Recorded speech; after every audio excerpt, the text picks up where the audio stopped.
At nagbabalik ko ang inyong lingkod na virgin pa until now. Sana soon makaluwag-luwag na ang aking... Ay nako, alam niyo yan. Charot. 3, 2, 1, let's go!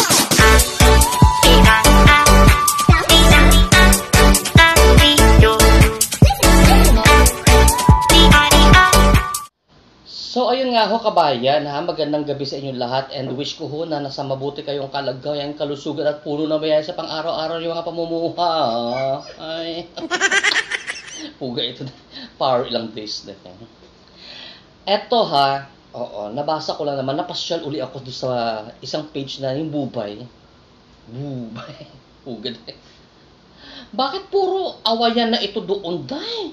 Nakichismis kasi ako. Ay nako, parang wala nang tigil ang bangayan, wala nang tigil ang awayan, kabayan. Oo, ha? Ay nako. Di ba pwede maging happy-happy na lang ang mga keps natin lahat? Bubuka sa sore ang mga kefi? Kefi. Ano ba yan, day? Di ba? Ando na tayo, guys. Wait lang, ayusin pa yung framing ko, ha?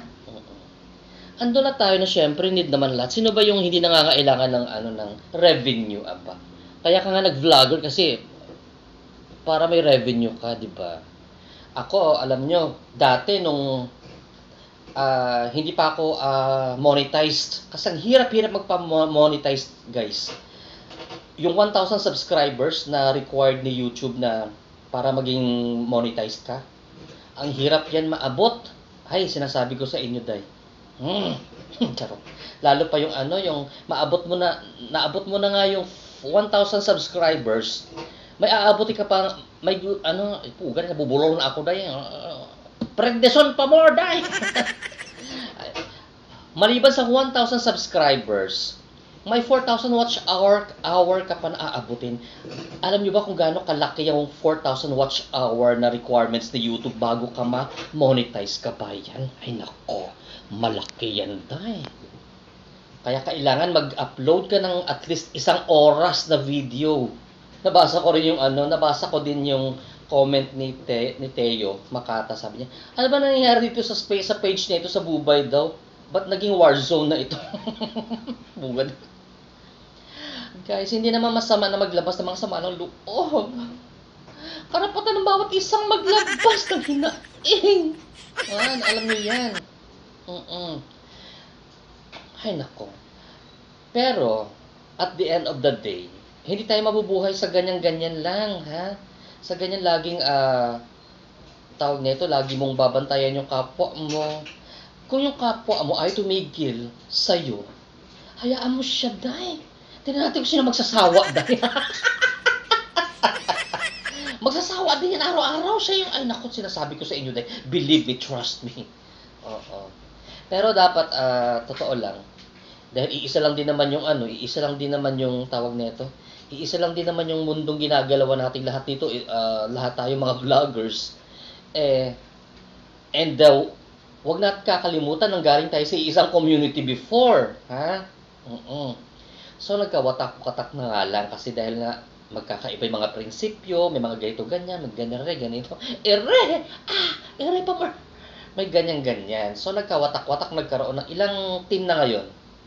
Dumagdag pa Timpalaboy. Ayan na, nagtimpalaboy pa. Sila AC. Sila AC mga friends natin yan. Hindi natin mapagkakaila yung kaibigan ko yan sa AC.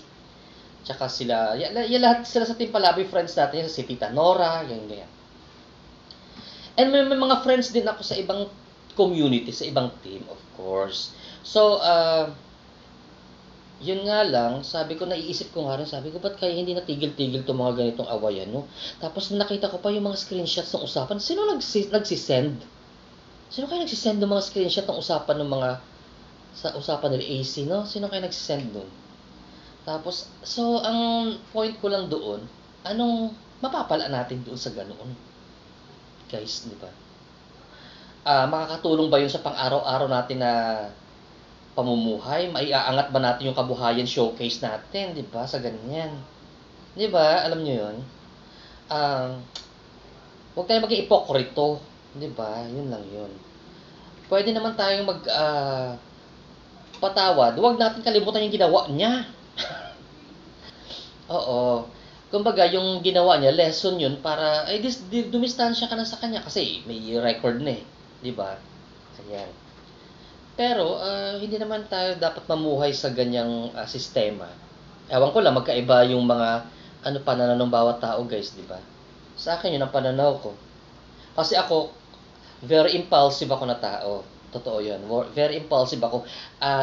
Vocal ako na tao. Kung ano yung nararamdaman ko talaga, yun ang sasabihin ko. Yun. Totoo yan. Ay, hindi kasi ako plastic day eh. Totoo lang. Hindi ako plastic, hindi ako pretendous na tao. Ayokong mag-pretend ng ugali ko. Kung ano yung ugali ko, yun talaga yun. Doon na tayo sa tama. Aha. Pero, ngayon, kung ikaw naman ang gagantihan ng kapwa mo, kung doon siya masaya, go ahead. Diba? Sino ba hindi matatahimik sa buhay niya? Diba? Diba? Siya din naman niya magsasuffer niya, no? Kaya sabi ko, sana tigilan na nila yan, yung mga ganyan-ganyan eksena sa buhay. Dahil, diba? Ngayon, kung doon talaga ang niche, may tinatawag tayong niche, ha? Alam niyo ang niche, N-I-C-H-E. Yan ang terminology sa mga vlogging, no? Na sinasabi ni YouTube, find your niche. Hanapin mo yung niche mo. Kung ano yung papatok sa viewers mo, yun ang gawin mo. So, siguro, yun ang patok sa inyo. Yung awayan, portion, dahil ba nga yan. So, mag face-to-face na lang kaya dito sa sa YouTube, dahil, di ba? Yan ang niche. So, kagaya sa akin, nagbablog ako ng luto-luto. O, di ba, hindi nga umaangat sa 1,000 yung viewers ko, di ba?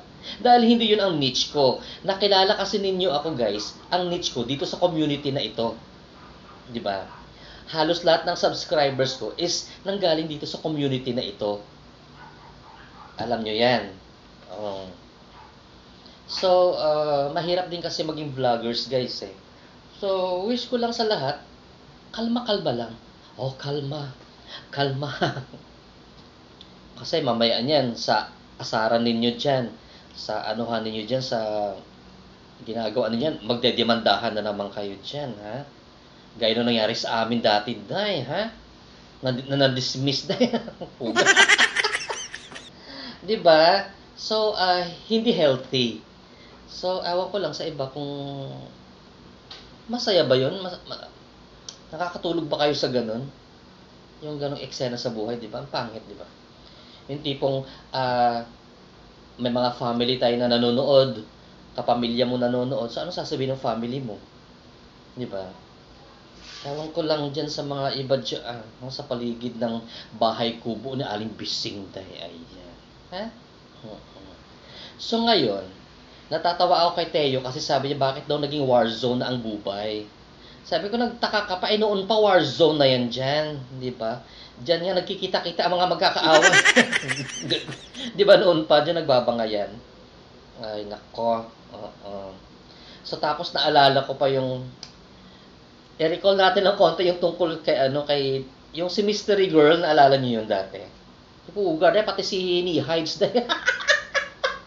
Pati si Hides, nag-iisip kung sino itong hayop na ito na nagtatago. Yung kausap niya, ding-ding dahil, alam niyo yun, ipuga tong, nahuli ni Hides dahil, nasa Hong Kong pala tong hayop na ito. Asa na kaya yung babae na yun dahil? Nung na-booking natin, nung booking ni Hides na nasa Hong Kong siya dahil, tumigil ang, ay nako, mahawa yung baba ko dahil, ha? Tumigil siya. Pati nga ako, tinitira-tira niya doon. Aling bising, sabi niya. Sabi ko, anong gusto mo, pinggirin kita? Tuwad! Diba? Grabe yung babae na yon. Anong team ba yun? Yung si, ano pa pangalan yun? Doon pa sa akin yung passport niya eh. Totoo lang. Di ba nga lumabas yung nakita namin yung passport niya. Kitang-kita namin. May kopya ako ng passport niya. Dahil, tsaka dokumento niya. Nakauwi na bilang Pilipinas yung babaita na yon.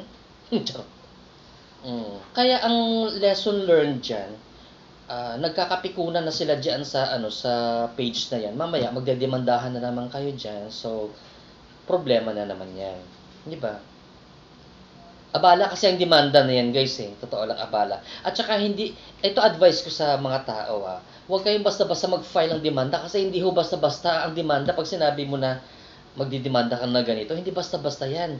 Learned from our experience. Ako na nagsasabi sa inyo, hindi ho basta-basta, make sure pag magdidemanda kayo, make sure na ang details ng ididemanda ninyo is talagang naka-lay down talaga lahat siya ng maliwanag pa sa caps ni Aling Bising na namamaho na ngayon dahil. Ba ito sa matanda na ito? Ang hirap mamatay-matay nito hayop na to. Ang haba ng buhay niya dahil. Tinalo niya pa yung 9 na beses na buhay ng pusa dahil. Ganda. Ayan. Walang problema maglabas ng resentment kasi normal ho yan. Karapatan ng bawat tao. Yan na nakalagay sa Konstitusyon ng Pilipinas. Under Article 3, Bill of Rights, Section... Ano section ba yun? Nakalagay yan talaga, totoo. Pero hindi naman sinabi na kahit na wala na sa punto, paglalaban mo Di po, guard na patayan na lang, O saksakan mo, baba. Teo? Tulungan mo ako, Teo. Kailangan ko ang tulis ng baba mo, Teo. Oy, Teo, joke lang baka naman. Ang galit to, Teo. Ay, ano ba yan siya? So, wish ko lang na lahat magkabati-bati, kasi ang kabunsuan, marami akong friends, si Trunks. Friend ko yan si Trunks, sa Facebook. Ilonggo din si Trunks, Tapos, madami tayong friends sa kabunsuan. Maliban na lang sa mga talaga naging kaaway ko na, Pero, total tahimik naman na kami ngayon, nung dati na kaaway ko. Tahimik, di ba? Di ba? Pero, ewan ko lang, di ko din kasi masisi sila AC. Di ko rin masisi mga taga-kabunsuan. Mag-away na kayo, sige, fight! Mag-away kayo hanggang, para matapos na yan, barila na lang kayo, guys. Magkita-kita kayo doon sa may rotonda, sa may, diyan sa Quezon City Circle. Charot. Di ba? Para kasi, wala nang katapusan. Para magkaroon naman ng katahimikan ang mundong ibabaw. Naku, alam nyo ba, malapit nang magunaw ang mundo, itatapon tayo lahat sa dagat-dagatang apoy na may asupre. Ay nako, kung sino pa ang matigas ang panga, Teo, sa tingin ko si Teo. Teo, masingit ang kita. Pag kami ni Teo tinapon sa dagat-dagatang apoy na may asupre, panalo si Teo. Magpo-floating yung baba na ito. Hoy, Teo, peace na nga. Alam mo naman na, I love you, mama. I miss you. So, yan na lang. Walang kwentang vlog ito. Dahil, hindi po walang kakwenta-kwentang vlog ito sa araw na ito. So, keep safe everyone. And, basta pag naayos ko yung tripod ko, magla-live stream ako kasi may laptop naman ako Yung dati ko laptop na nila live streaming, wala na, sira na. So, niregaluhan ako ng sister ko ng, yung Apple MacBook. Yun, MacBook Air. Ayan. Nung umuwi sila dito noon sa Pilipinas, dinala niya yon, may regalo siya sa akin na MacBook Air. So, yun ang ginagamit ko ngayon. Madalang ko nga gamitin pag may time. Ayan. Kasi di naman ako nagvo-vlog na huminto. So, yun ang gagamitin pang live streaming. Guys, sa abangan ninyo yan. So, sa ngayon muna, ito muna tayo, magtiis-tiis na nakapatong sa mesang aking phone kasi wala akong tripod. Ngayon.